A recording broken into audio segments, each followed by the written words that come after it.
আমার উস্তাদ, আমি ছাত্র জীবনে একজন উস্তাদের কাছে পড়ছিলাম। আমার একজন প্রিয় উস্তাদ ছিলেন নোয়াখালী লক্ষ্মীপুর টুমচর মাদ্রাসার হযরত মাওলানা এরশাদুল্লাহ রাহমাতুল্লাহ আলাইহি।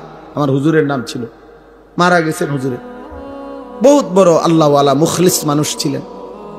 জোহরের নামাজ মসজিদে জামাতে পড়ছে, পয়রা সুন্নত পয়রা নফল পড়ে মসজিদে বসে বসে তাসবিহ পড়তেছিলেন। এই তাসবিহ অবস্থায় ঢুলে পড়ছে। সন্ধ্যা হইতে হইতে হুজুর ইন্তেকাল করছে। তো এই হুজুর আমার মনে আছে আমাদেরকে সবকে বলছিল, ক্লাসে আমাদেরকে একদিন নসিহত করতে গিয়ে বলছিল যে বাবারা, কিয়ামতের পূর্বে নবীজি সাল্লাল্লাহু আলাইহি ওয়াসাল্লাম বলছেন অনেক মন্দ আলামত, কিয়ামতের অনেক মন্দ আলামত প্রকাশ পাবে। যেমন মদ পান বেড়ে যাবে, হত্যা খুন বেড়ে যাবে, নাচ গান নর্তকীর বাদ্যযন্ত্র বেড়ে যাবে, মায়ের নাফরমানি বেড়ে যাবে, বাবার অবাধ্যতা বেড়ে যাবে, বন্ধুদের আড্ডা বেড়ে যাবে, রাষ্ট্রীয় সম্পদ নিজের ব্যক্তিগত সম্পদ হিসাবে বক্ষণ করে ফেলবে, যাকাতকে জরিমানা মনে করবে, আমানতকে নিজের মনে করে খাইয়া ফেলবে। এরকম অনেক আলামত আছে। তো মনে করেন এই 10টা আলামত, এগুলা মন্দ আলামত কিনা? কথা বলে না? আল্লাহর নবী সাল্লাল্লাহু আলাইহি ওয়াসাল্লাম এগুলা বলছেন, এগুলা প্রকাশ পাবেই পাবে কিয়ামতের পূর্বে। এখন এগুলা আছে কিনা বলেন তো? এখন আমার ওই হুজুর আম করে বলছিলেন যে বাবা, দিবানিশি দোয়া কইরো আল্লাহ যেন কিয়ামতের এই মন্দ আলামত তোমারে দিয়া যেন প্রকাশ না করে। আমার স্পষ্ট মনে আছে হুজুর এটা বল। মনে করেন এটা কিয়ামতের আলামত যে কিয়ামতের পূর্বে মায়ের নাফরমানি সন্তান বেশি করবে, তো আল্লাহর কাছে চাইতে হবে, মাওলা ওই সন্তান আমারে বানায়েন না যে সন্তান তার মার নাফরমানি। কিয়ামতের পূর্বে মদ নেশা জুয়া বেড়ে যাবে। হুজুর বলতেন দোয়া করবা, আল্লাহ আমারে সেই যুবক বানায়েন না যে মদ পান করবে, নেশা করবে, জুয়া খেলবে। তাহলে কিয়ামতের এই চিহ্ন তো আপনি আমারে দিয়ে দেখাইলেন, আমাকে দিয়ে দেখাইলেন। এই জন্য দোস্ত, তোমরাও এটা ভাইবো, তোমাদের যাদের দ্বারা অশ্লীলতা, বেহায়াপনা, অসভ্যতা, নোংরামি, হারাম, জিনা, ব্যভিচার, মদ, জুয়া, নারী অশ্লীলতা ছড়িয়ে পড়ছে এই মুমিনের সমাজে, মুসলমানের সমাজে, হায় বদনসিব, তোরে দিয়ে আল্লাহ কিয়ামতের চিহ্ন দেখাচ্ছে।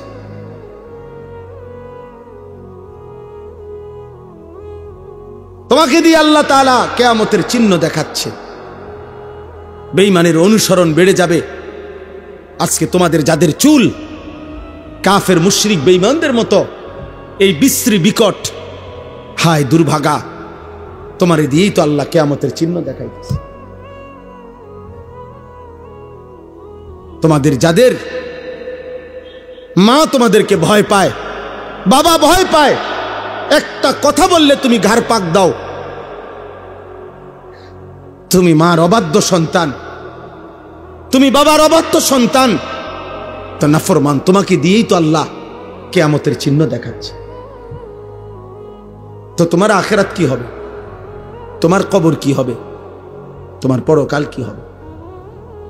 তোমার আগামী ভবিষ্যৎ কি হবে? তুমি ভেবে দেখো, ভেবে দেখো। জিনা ব্যভিচার বেড়ে যাবে, নারীর সাথে হারাম সম্পর্ক বেড়ে যাবে। এখন তোমরা যারা এর মধ্যে লিপ্ত আছো, তুমি কি বুঝো না যে আল্লাহ তোমাকে দিয়ে কিয়ামতের চিহ্ন দেখাচ্ছে? এই জন্য দোস্ত আমার, বাপ আমার, প্রিয় ভাই আমার, বন্ধু আমার, এটা বোঝা উচিত আমাদের যে আমি কেন সেই যুবক হব, আমি কেন সেই মানুষ হব যাকে দিয়ে আল্লাহ কিয়ামতের খারাপ মন্দ চিহ্ন দেখাবে? আমি কেন হব তা? এই জন্য আমরা বললাম প্রত্যেকটা মানুষের কাছে, যারা কষ্ট করে এই গভীর রাতে এই প্রচন্ড গরমের মধ্যে বসে আছেন, বাপ আপনারাও ভাববেন, ছেলেরা তোমরাও ভাববা, এমন যেন না হয় আমারে কষ্ট দিলা। কত সন্তান মায়ের রক্ত মাখাছে, চোখের পানি। আজকে মা তার একটা নিঃশ্বাস, কোন মা যদি একবার দীর্ঘশ্বাস ফেলে, সন্তান তুই আমারে কি করলি, একবার বাপ যদি এটা বলে ফেলে, খোদার কসম আল্লাহর আরশ গিয়া ধাক্কা লাগবে। আর আল্লাহ বলছে, নবী বলছে, আল্লাহ সব পাপের শাস্তি সহ্য করতে পারে। আল্লাহ বলছে সব পাপের শাস্তি আল্লাহ হাসরের ময়দানে দিবে। খোদার কসম নবী বলছে, উম্মত কুল্লু যুনুবি ইউআখিরুল্লাহু ইলা আজালিম মুসাম্মা, সকল পাপ আল্লাহ চাইলে কিয়ামত পর্যন্ত বিলম্ব করতে পারে শাস্তি, কিন্তু ইল্লা আকুল ওয়ালিদাইন, মা বাবার নাফরমানি আল্লাহ এই পাপ আল্লাহ সহ্য করে না। নবীজি বলছে লাইয়া মুতা হাত্তা ইউআযযিবাহুল্লাহু ফিল আরদ, আল্লাহ তাআলা মা বাবার নাফরমান সন্তানকে মৃত্যু দিবে না যতক্ষণ পর্যন্ত আল্লাহ তাকে দুনিয়াতে বেইজ্জতি না করবে।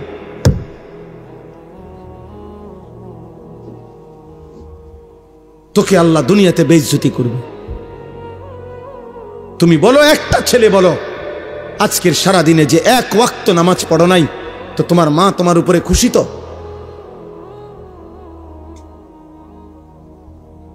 তোমার বাবা তোমার উপরে খুশি তো? দিবানিশি যারা মোবাইলে নারী ছবি অস্থির দৃশ্য দেখো, তোমার মা তোমার উপরে রাজি তো? তোমার বাবা তোমার উপরে খুশি তো? তোমার আল্লাহ তোমার উপরে খুশি তো? তোমার মদিনার নবী তোমার উপরে খুশি তো? এই বেনামাজি নাফরমান বলো।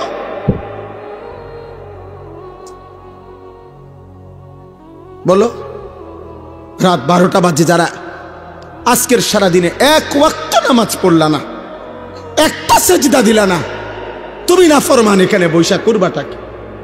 আমারে ভালোবাসলে তোমার কি, তোমারে ভালোবাসলে আমার কি? আমি তো ভোটে দাঁড়াইছি না, আমার তো এটা নির্বাচনী জনসভা না, আমি তো কোনো প্রার্থী না, জনপ্রিয়তা দিয়ে আমি কি তা করব?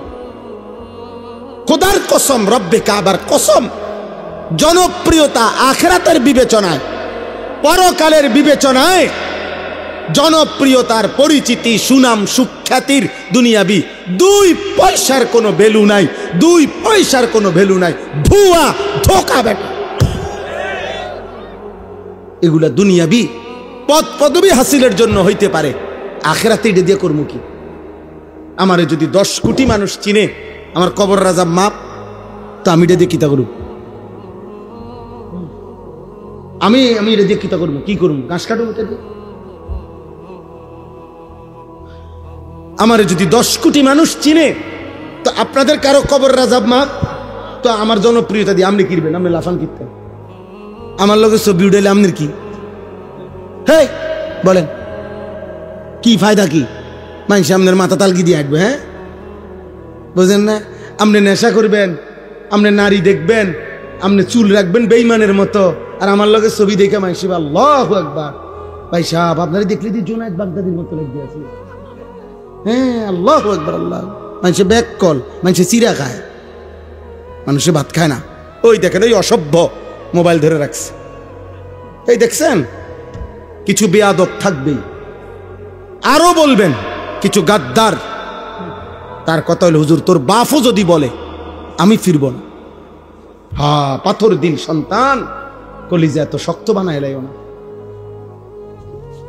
নিজেরে এত চালাক বাইব না।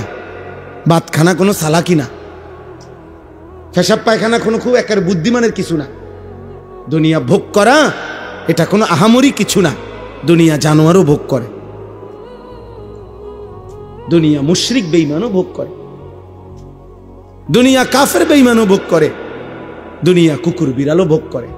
এই জন্য আমি ভাত খাইতে পারি, এর আমি ঘুম যাই, আমি পেশাব পায়খানা করি, আমি সারা রাত নারী দেখি, বেটা একটা মানুষও টের পায় না। না, আপনি বিরাট চালাক। আরে সুবহানাল্লাহ, আপনি বহুত বুদ্ধিমান। আপনি কি ভাবছেন? আপনার উপরে বরং মানছে আল্লাহর নারাজি চলছে এই পরিমাণ। আল্লাহ যেন বলছেন, নাফরমান, এত পাপের পরেও তোরে কেউ টেনে ধরে না, তোকে কেউ ফিরায় না, এটা তোর বদনসিব, এটা তোর মন্দ কপাল, এটা দুর্ভাগা। তুমি এক বাচ্চা যেন নিজে নিজে আগুনের দিকে যাচ্ছে, নিজে নিজে পানিতে পড়তে যাচ্ছে, কেউ তাকে টানে ধরে না, কেউ তাকে আগুন থেকে বাঁচাইতে চাচ্ছে না, এটা ওই বাচ্চার সৌভাগ্য। কথা বলে না কেন? এটা ওই বাচ্চার সৌভাগ্য। তাইলে তুমি জাহান্নামের দিকে যাচ্ছ অশ্লীল ছবি দেখতে দেখতে, উলঙ্গ দৃশ্য দেখতে দেখতে, এক ওয়াক্ত নামাজ না পড়তে পড়তে নাফরমান, তুমি তো জাহান্নামের আগুনে চলতে যাচ্ছ। তোরে কেউ টেনে ধরে না, তোরে কেউ ফিরায়া ধরে না, তো এটা কি তোর সৌভাগ্য বেটা? বদনসিব, এটা তো তোর দুর্ভাগ্য বাবা। তুই এমন মন্দ কপাল হইলি কেমনে বাপ? 365 দিনে একদিনও ফজরের নামাজ পড়লি না বাপ। কেউ তোরে ডাকলো না কেন? কেউ তোরে ডাকলো না কেন? এক বছরে কেউ জন্য কোনো মা, তোমার বাবা, তোমার স্বজন কারো একটু ফিকিরেও আসলো না? আমার 16 বছরের ছেলেটা যে নামাজ না পড়ে ঘুমায় আছে, আহারে ওর কি হবে? আমি তো আজকের ভোরেও আমার সন্তান যতক্ষণ পর্যন্ত ঘুম থেকে না উঠছে ততক্ষণ দাঁড়াইয়েই ছিলাম, আব্বা উঠো উঠো, আবার শুয়ালায় আবার উঠাইছি। তারপরে আমার সন্তান 9 বছরের ছেলে, আমার 14 বছরের ছেলে, আমি বাপফুত মিল্লা এরপরে ফজরের নামাজ জামাতে পড়ছি।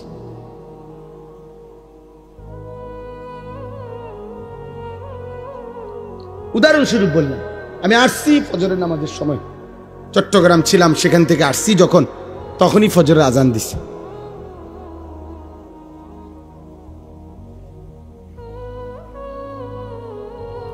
এজন্য আব্বা মনে করো না বাপ, গুনার পথে চলতেছ, নাফরমানির পথে চলছো, কেউ ফিরায় না। তোমার ইনসাফ কি বলে? একটা 6 বছরের 4 বছরের বাচ্চা আগুনের দিকে চলছে, তারে কেউ টানে ধরে না।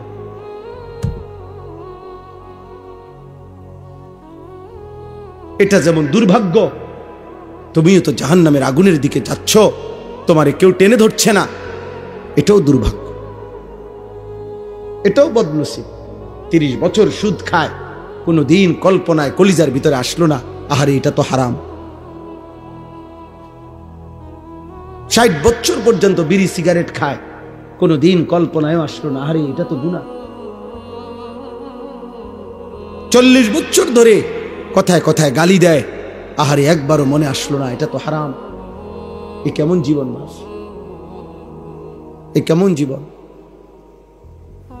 এই ছেলে, তুমি দেখাও সবাইরে দাঁড়াইয়া যে তুমি যে গাদ্দার, তুমি দেখাও, সবাইকে দেখাও, তোমার চিনাও যে হুজুর দেখেন ভাই সব, আমি একজন সাহসী মানুষ, যে এই হুজুরের এতগুলো নিষেধের পরেও আমি আমার মোবাইল ধরে রাখছি, আপনি আমার সাহস দেখে কি করতে পারেন, অনুপ্রাণিত হইতে পারেন, দেখাও। আমি ছেড়ে দিবার মানুষ না, সাফ কথা, আমি ছাড়বো না, আমার হিসাবে এটা। আমি তো বললাম, সুন্দরভাবে বলি নাই, কথা বলেন, বলছি কি না বলেন? তাইলে আলহামদুলিল্লাহ, হযরত উলামায়ে কেরাম ধারাবাহিক বয়ান করেছেন।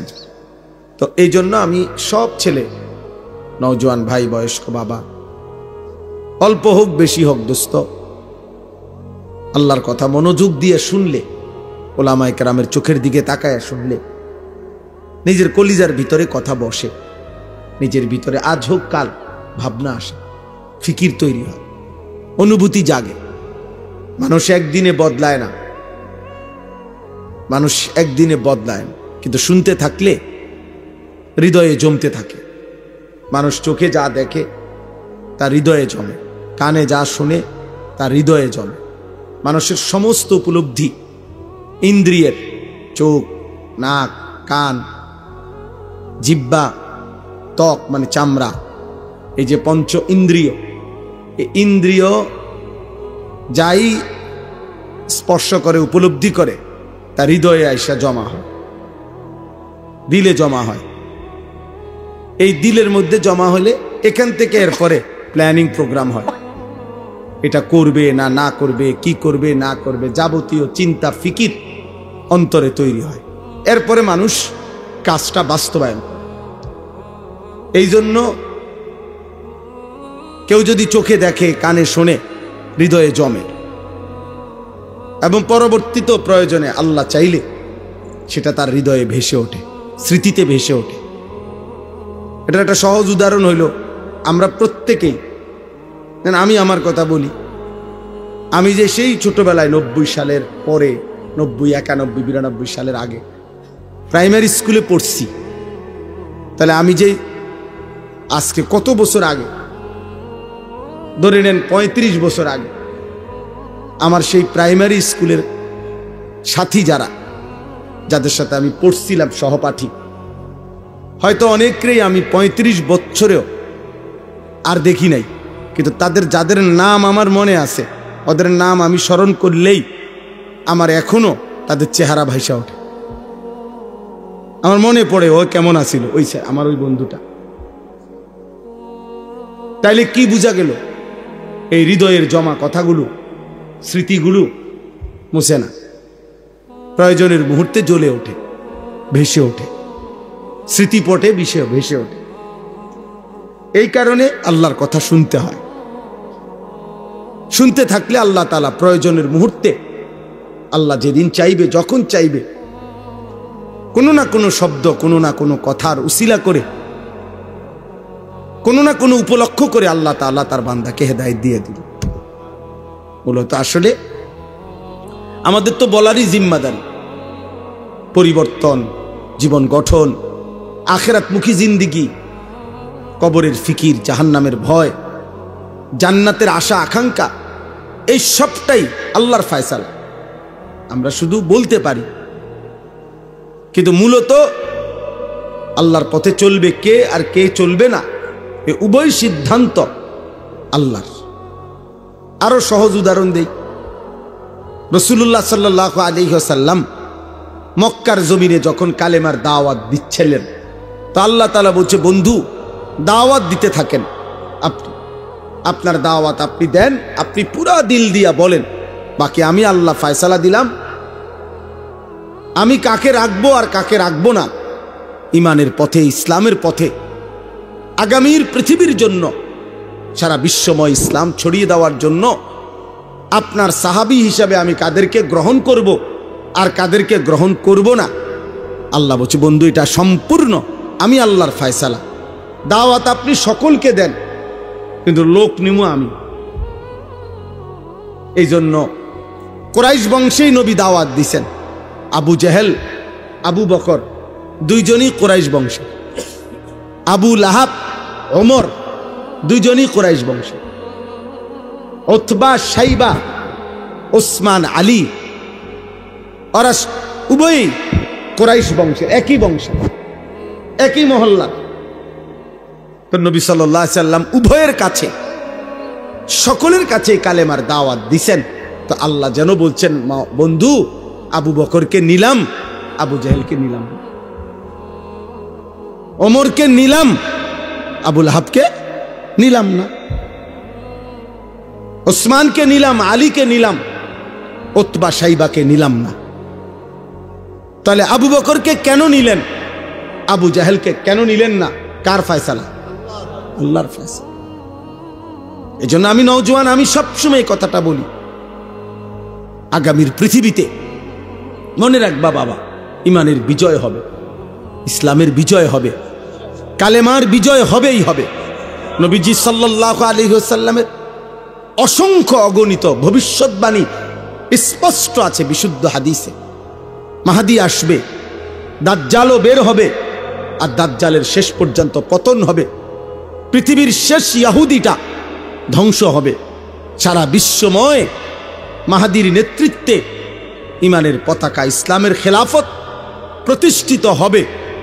তাহলে সেই মাহদীর সৈনিক হওয়ার জন্য, দাজ্জালের বিরুদ্ধে লড়বার জন্য, বিশ্বময় কালেমার পতাকা আবার বিজয়ের পতাকা উড়াবার জন্য যে পরিমাণ ইমানদার, সাহসী যুবক, নওজোয়ান, মুজাহিদ লাগবে, সেটা আল্লাহ ঠিকই নেবে।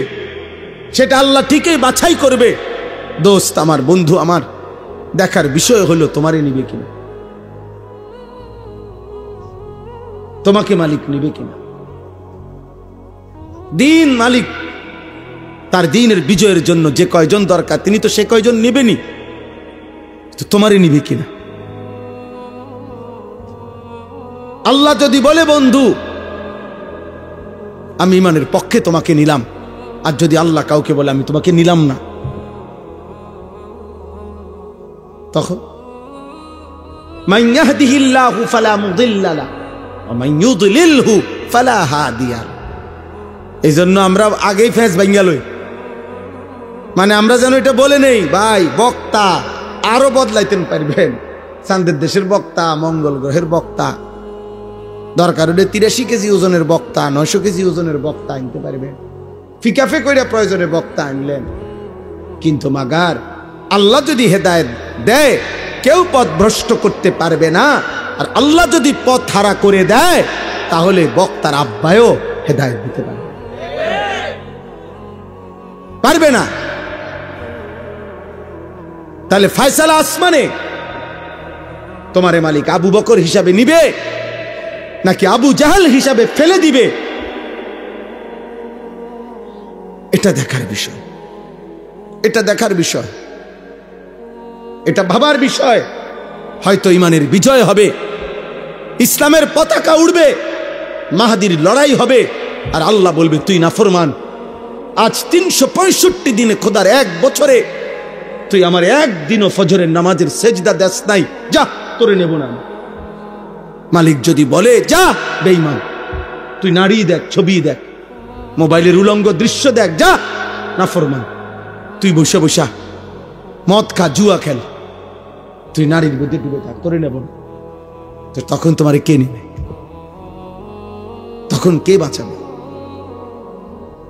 আল্লাহ না নিলে